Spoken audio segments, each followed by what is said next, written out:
have another question for you here that the guys from Shred Music TV want to know, and it was if it is true or false, because I tried to research this.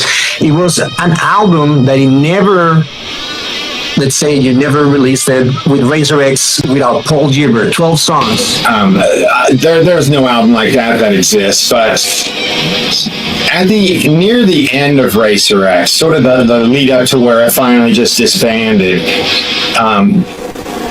we were going into some decent studios like the Record Plant and with some producers, and we had recorded I think the song Poison Eyes and the song Give It to Me and Set the World on Fire. There was a handful of songs that we professionally were cutting to all right, this could be a next album. But at the time, what was interesting, right before we disbanded, we were working on a new album, and I had some riffs in. Like one of the riffs actually ended up being a song called I Don't Care on the Scream album later on. Right. And it was a heavier riff, and so that was some of the stuff we were working on. Paul had a few riffs, and once it disbanded, like I said, this riff went to the Scream, this went to Mr. Big. I did do a couple of shows once Paul ended up.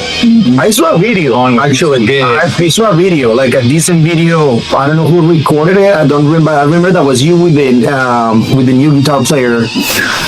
You were playing this whole song. I remember that. I saw that. I was like, wow, that's not Paul Gilbert. That's some other guy. I remember, but it was pretty good. It was yeah.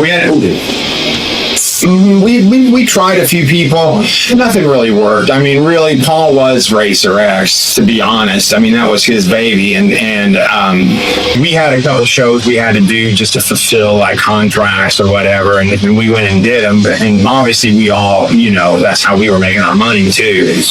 But I didn't feel comfortable at all being up there by myself doing those shows.